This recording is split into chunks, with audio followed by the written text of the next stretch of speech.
So today what we're going to be talking about is something called theory of constraints. Where this came from, I went to this business workshop and they explained this to me and I was like, this is just how jump training works.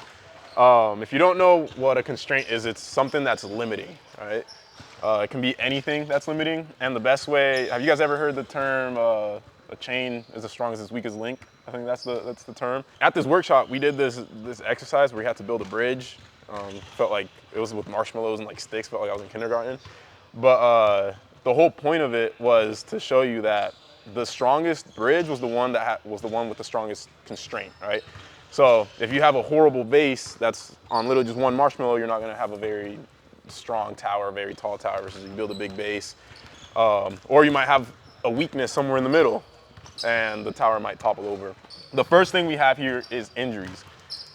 If you have any kind of tendon pain or any injury really that prevents you from jumping all out. So if you're going and having a session and you can't jump max effort, or if you're in the weight room and you can't push intent in Olympic lifts, squatting and that type of thing, that is your biggest constraint. Your priority should be addressing that and taking care of that so that you can handle the jumping, so that you can handle the lifting.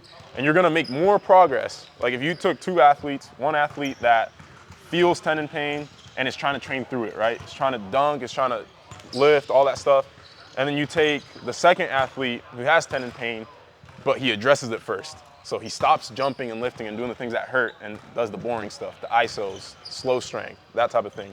Builds jumping in back slowly. If you look at them, let's say like in a 1 year period, the athlete who focused on addressing that constraint of the injury is gonna have made more progress. And this is something that a lot of guys battle, is they're hard-headed, they're stubborn, especially dunkers, we're addicted to it. And you don't have the discipline to cut back on the stuff that's messing you up, and you end up just losing progress in the long run, okay? Do you have anything to speak on that? Actually right now, I've been dealing with knee pain. I know everything to do, but my ego is so large at the moment and I just want to dunk that I've been putting it off, taking the time to rehab, as opposed to Isaiah, who spent the last month rehabbing and taking care of his knee. You know, I did max effort sprinting, you know, high intensity training, and here I am still with knee pain, sad. I'm sad. And look at the smile. Behind the smile is sadness. You know what I'm talking about. But yeah, no, that's all I would add. Just, it's a waste of time pretty much. Yeah. Just take care of the things that you got to take care of. All right. Now let's get into the more fun ones. Injuries are depressing. All right, the second one. This is actually another kind of depressing one. So if you play a sport and you want to jump higher, unloading from the playing volume for a short period of time, let's say 1 to 3 months, and focusing more on jumping and lifting, right? The jump training stuff, and then deloading from that, you're gonna make a ton of progress by doing that. Versus if you just continue trying to play your sport more than twice a week, if you're playing a lot in conjunction with trying to jump train, it's gonna affect your training quality. Your training quality is not gonna be as high, your results aren't gonna be as good. Having said that, you can still improve, right? I played basketball in high school, my vertical still went up. You can still improve. It's just, again, if you compare athlete A and athlete B, the one who plays basketball 5 times a week versus the one who plays once a week and instead does traditional jump training, that athlete is gonna jump a lot higher. His progress is gonna be a lot better, okay? There are genetic outliers out there. There's guys that can improve literally just by playing basketball, right? Take someone like Anthony Edwards or John Morant. They can jump higher just by playing their sport because they're freaks, right? But we're not concerned with, at least me, I'm not concerned with just jumping higher. I wanna see guys reach their athletic potential as far as jump training. So you have to make sacrifices, right? That's contrary to what you may believe. Your jumping ability is not directly correlated to your success as a basketball player. You're gonna get better at basketball by playing basketball, focusing on your skill work. You can do the weight room training to stay healthy and get stronger and get more athletic. But if you want to jump higher and you're addicted to dunking, you have to make some sacrifices, right? We're not superheroes that can just do everything all the time and continue making progress. I mean, honestly, that pretty much, just find stuff to do. Like, you know, you get a video game, watch some TV, be lazy, like allow yourself to have that. It's not the end of the world. You're like, it's you taking the rest is making progress. So don't beat yourself up too much for it. And you'll be back before you know. All right, those were, I think, the two most depressing ones. Yeah, well, you have to always start low to build up. It's called emotional mapping, right? You want to start at a maximum depression to build up to happiness. Otherwise, you wouldn't feel the happiness. If you stay, it's for you guys. All right, if you haven't been lifting, I think there was like 2 guys in here that don't lift. Start lifting. That's your biggest constraint. If you're here, you're probably jumping a lot. So start, and you're gonna make a ton of progress. Okay, Yeah. that's number 1. You got anything with that? No, just lift. Yeah. Now, if you have low relative strength levels, so relative strength is how strong you are relative to your body weight. So if you can squat 200 pounds and you weigh 100 pounds, your relative strength levels are 2x, right? Same with the power clean. If your relative strength levels suck, strength is also the biggest constraint for you. If you get stronger, you're gonna jump higher, all right? I'm gonna give some numbers. Austin can do it. My half squat, 2.7 times body weight. My deep squat, 183, 2.3 times body weight. And my power clean, You should tell them how heavy it is too. 1.7 times body weight, okay? So I don't know if you guys have a calculator handy, but do 1.7 times, or do like 1.5. 1.5 times your body weight. That's a good number to aim for as far as a power clean if you want to reach an elite level vertical. For deep squatting, I would say around 2x times body weight is a good number to try to hit, and I'm talking ass to grass. Half squat, I don't have standards on that, but higher than that, right? Anywhere from 2 to 2.5 times. I would say around 2.4, 2.3, 2.4 for half squat. Those are good numbers to shoot for that are correlated to having a 40+ inch vertical. By the way, if you're a 1-foot jumper, quarter squat, half squatting, you gotta be stupid strong with that. Now there's other exercises as well, right? You got deadlifts, RDLs, calf raises. You gotta be stupid strong with them. If you're not stupid strong, like if you're not strong to the point where somebody walks in and they're like, that skinny motherfucker is lifting that much, you're not strong enough if you wanna jump high, okay? So get your relative strength levels up. If that's not good for you, that's your biggest constraint. You're gonna fly if you get that up, okay? Yeah, you could probably speak on that. So one thing with 2 foot specifically, I don't think it matters too much. 1 foot, I did notice when I got very strong, I put on a lot of muscle and fat. My 1 foot was not happy. So I would say definitely for more 1 foot focus, cutting down the weight and then getting the numbers up is a better way to do it. But 2 foot would be, you know, it's a little. I mean, obviously you want to be as lean as possible, but you know, within that realm that you're not losing strength. Yeah. I mean, Isaiah has a 15 pack. But he's also what, like? I've never deliberately cut or tried to gain weight. But I will say over the years as I've gotten stronger and jumped higher, I've steadily increased my body weight. I've always been under 10% body fat, but I've always just slight caloric surplus and just gained weight as I've gotten stronger. And especially as a 2-footer, I usually see it's correlated to performance. Just get stronger, you usually tend to jump higher. 1-footers are usually the guys that have to be like stupid lean, have less muscle mass, especially like upper body wise and that type of thing. Yeah, that's something. Everything starts. If I'm too heavy, my 1 foot, everything just gives out. My hip, everything. It's caused a lot of issues of me gaining weight. Yeah. Assuming you can squat deep, like you have the mobility for it. Yeah. It's better because you're putting the muscle at length and it's undergoing higher levels of muscular tension. So you're loading the muscle up. So I did technically a year-long experiment on this. You can look at it as kind of a case study. I deep squatted basically from age 15 up until 23. Obviously, it worked well for me. Then all of last year, this year. Yeah, so from April 2023 to April 2024, only half squatted. That's it. I didn't touch deep squats one time, and I jumped the highest ever in my life last April. So take what you will from that. I think the most important thing, and I'm gonna touch on this a little bit later, is you just gotta be training hard.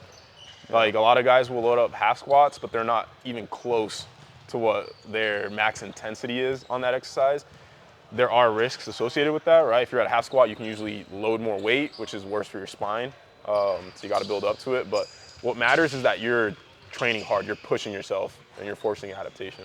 So if you're an older athlete and you have a low training age, so this is an interesting combination. I don't know if this is you guys, but you can be older in age, but your training age can be young, right? If you have been focusing on specifically jump training for years and years, two things. Progress is gonna be slower when compared to a younger athlete, and you're gonna be more prone to injuries. So my biggest piece of advice is patience, right? You gotta be patient, and you have to be really good at listening to your body. Really, really freaking good at listening to your body. But if you stay consistent, don't push past your limits, all the same principles, you can apply them, you can make progress. We've trained guys, I think David Landstein, he hit his first dunk when he was 41, I think. He's 5'9", like not. Yeah, not genetically predisposed for jumping. And that's just one story. We've seen it multiple times. I used to be of the train of thought, you turn 30 and you, right? That's your limit, your athletic limit. But now we're seeing Jay Clark, right? 36 or 35, I think. Kilgannon's in his 30s now. Sutherland's in his 30s. Yeah. They're jumping the highest in their lives. And then personally, we've trained guys late 30s, 40s to jump high. So break that belief, if you even have that belief, and just be very slow, consistent, don't stop, patient. The patience is huge because there's so much urgency, I feel like, as you get older that you just want to accomplish something by a certain time.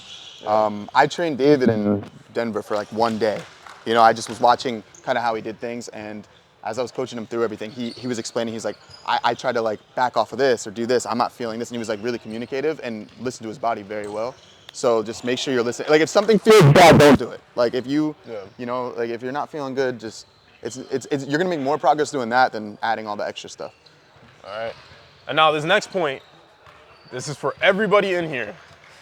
This is a constraint for everybody if you're not doing this, and it's just not training correctly. Having the right training plan, right? What does that mean? I put 5 things in here. Progressive overload, number 1. So progressive overload is literally, actually, I'm about to get a tattoo of this, but there's a story called Milo and the Bull. I believe it's a Greek myth. He was actually in the Olympics. Like, his actual guy, his name was Milo. He won a few medals in the Olympics back in whenever that was, in the OG Olympics. But he basically got tasked with carrying a baby bull up a mountain, a calf, every single day when he was little, right? So he was, think of a 4-year-old carrying a little baby cow or whatever, bull. He went up and down the mountain every single day. Now over time, what happens to the calf? It grows, right? It gets heavier. So what happens to Milo as he gets older? His body adapts and he gets stronger, right? And every day, he gets stronger and stronger as the calf gets bigger and bigger and bigger. Stay with me, stay with me. No, I know. Stay with me. I know it's the fun zone. Yeah. Like the fun zone's over there. Right. So next thing you know, Milo is, 20 years old, ripped as shit, able to carry a full-grown bull on his back up and down the mountain. That is the perfect story to describe what progressive overload is. It literally just means doing a little bit more each time. How do you apply that to your training? All right. When you go lift and you do 100, let's say 100 pounds for 5 sets of 5. Next week, do 110 pounds, right? The next week, 120. Now you can't do that forever, right? You're gonna hit a point where you can't add weight. What do? You can add more reps, add more sets, right? Change the exercise, which brings me to the next one. You guys get progressive overload, by the way? All right. What's cool is plyometrics, in our case, right? Depth jumps and that type of thing, bounding, dunking. It gets more intense as you get better. Kind of like as the bull gets bigger, it's more weight for Milo to carry up and down the mountain. Guess what happens when you jump higher? You land from higher heights, right? That means there's more forces going through your body, so you adapt again, and it keeps happening. So that's progressive overload. So continually push yourself harder and harder in the weight room. What's crazy, and this goes for my more advanced guys out here, is when you start jumping really high, you start getting really good in the weight room, the workouts get intense as hell. If your training is not getting harder, you're doing it wrong, okay? If you're not going in there and you want to shoot yourself because the training is so hard and you're an advanced athlete, you're doing it wrong, okay? So injuries, that's like the #1 constraint. That's always the thing you want to take care of first. Once that's taken care of, then you take care of the other stuff, right?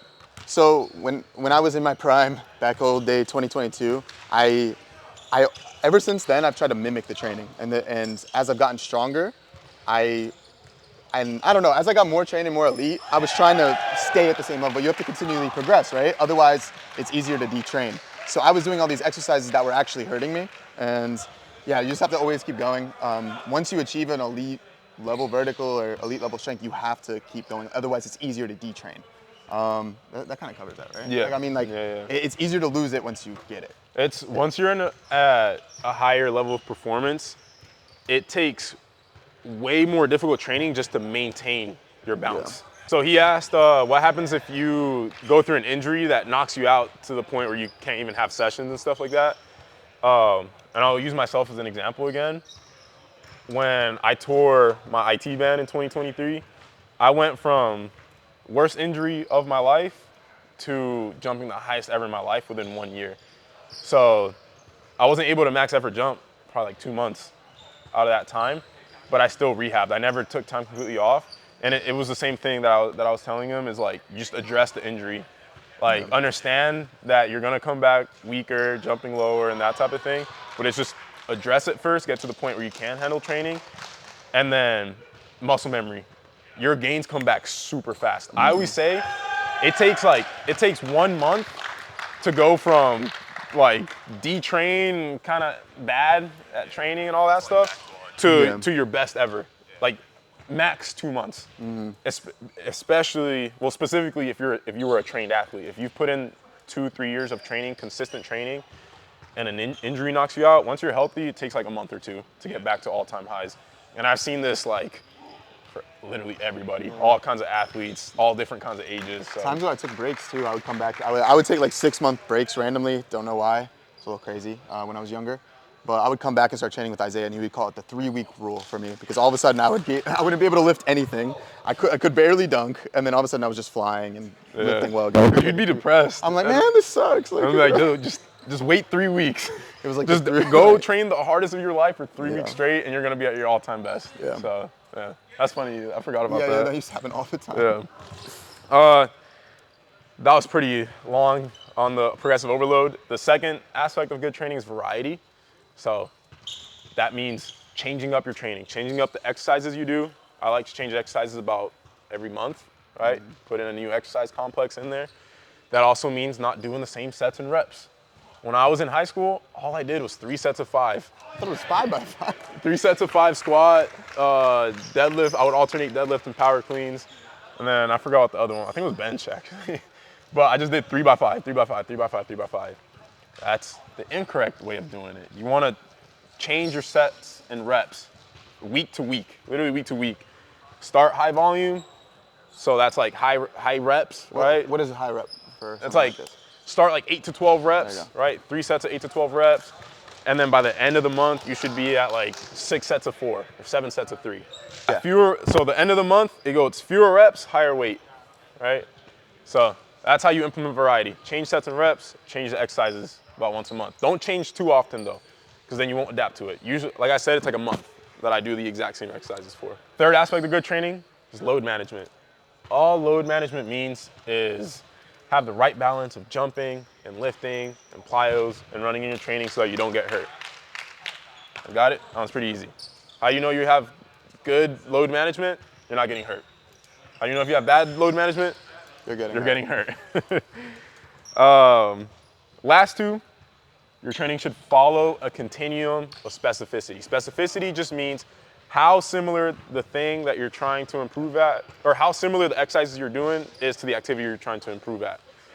There's different ways that it can be similar. It can be similar in terms of loading through your body, ground contact times, ranges of motion. So for example, a 1 foot jump, right? You're like in this position right here.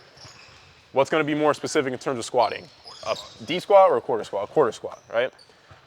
In terms of ground contact times, a 1 foot jump is really quick on and off the ground, right? For a speed jump in the Olympics, 0.17 seconds from the time your heel hits the ground to the time your toe comes off the ground. So which one's gonna be more specific for 1 foot jumping? A depth jump where you get really low and try to jump as high as you can, or one where you pop off the ground? popping off the ground, right? The ground contact time is more similar. So what the continuum of specificity means is that your training should go from general to specific over the course of like 3 to 6 months, and then also from general to specific within the month that you're training in terms of like sets and reps, okay? All right, and then the last thing is your training should surf the force velocity curve, okay?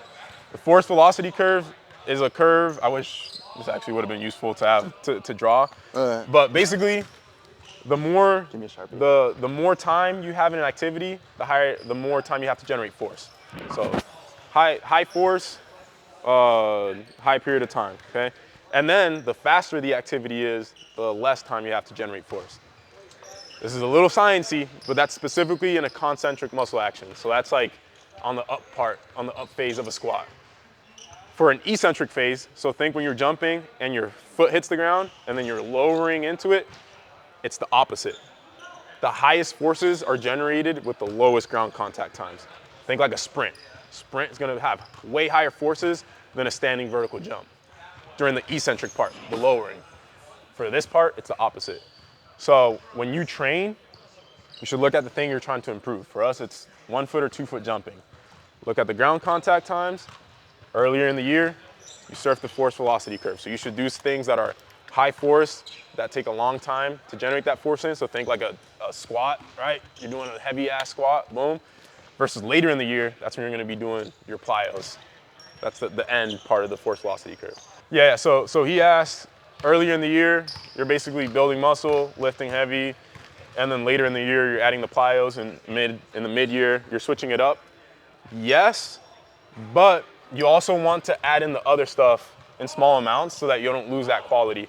So you might be doing, like in one of our programs, we might have at the end of the year, you're doing depth jumps, eccentrically overloaded squats and that type of thing, but we might put in 2 sets of 10 RDL, right, for volume, or 4 sets of 10 RDL. That way you maintain a little bit of volume. The reason you do that is to maintain strength, and then you also don't want to get hurt. If you're too specific for too long, you're gonna get hurt, okay? All right, for my intermediate to advanced guys, you just need to get harder training over time. It needs to get more complex, and don't freaking stop. That's it. Yeah. Progress is gonna be slow as hell. It's gonna be half an inch every year, and then even slower if you're super advanced. And progress is gonna be really slow. You're gonna start getting hurt, but if you don't stop, you're gonna get better, okay?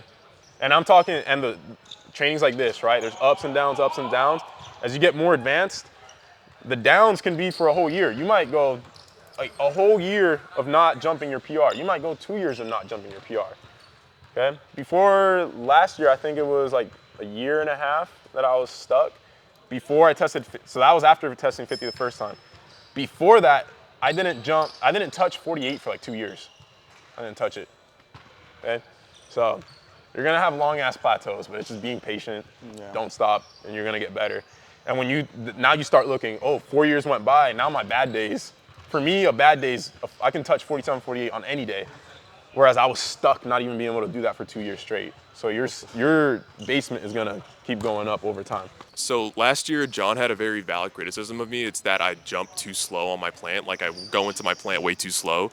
Would that answer still be relative strength, or would you rather pivot to something like increase more sprinting?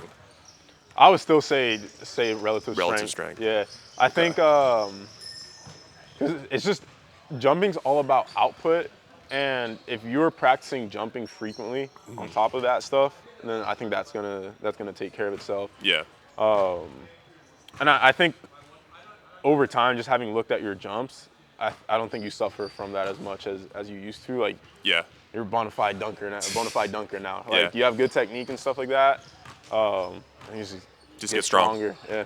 John and I have talked about this a lot. Obviously, specificity is key. So you want to focus on one thing. When I have sessions, I only have so much in the tank. I normally start with 2 foot, go to 1 foot, then go to 2 foot instead of working on one or the other.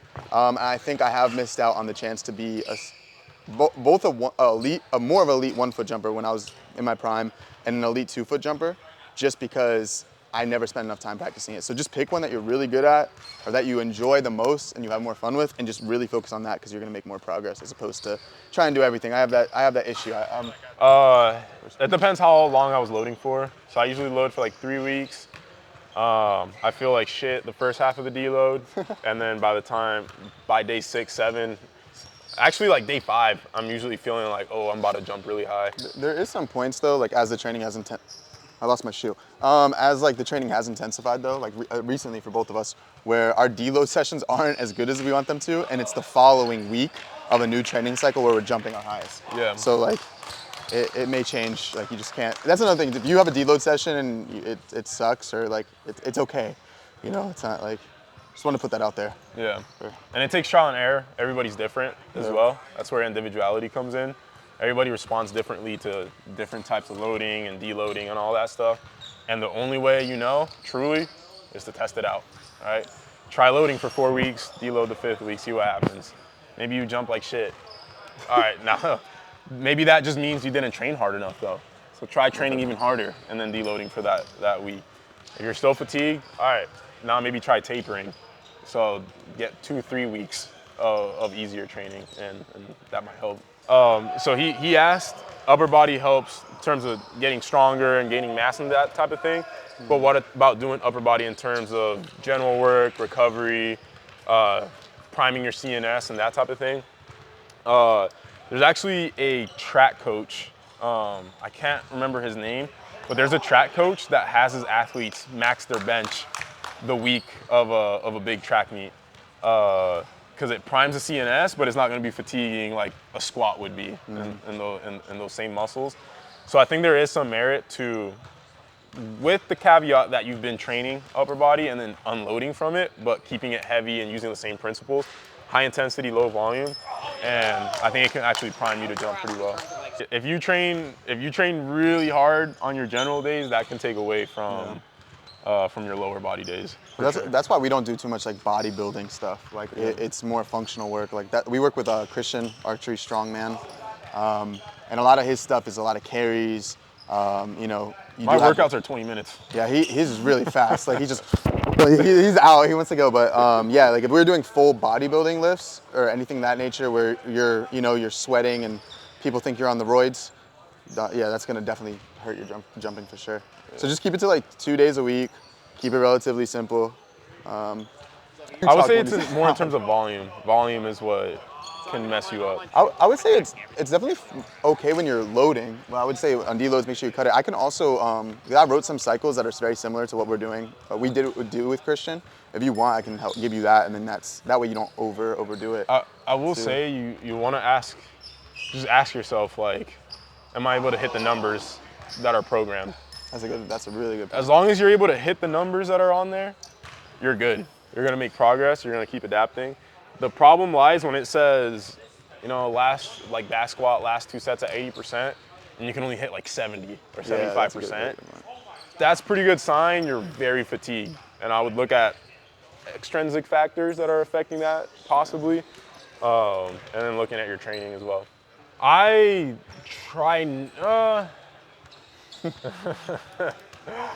usually push, but my priority is always doing what's on the paper. So if I can't do what's on the paper, I'm either overestimating my max. Like I might be, like power clean's a good example. I sometimes will work off 315 when I know my max is like, at the time, like 295. So you have to like try to think about what your actual max, if you were to like freshen up and try to do a 1 rep max, what could you actually, not all time, but it's like that month, that week, what's your max, and work off of that number. Yeah.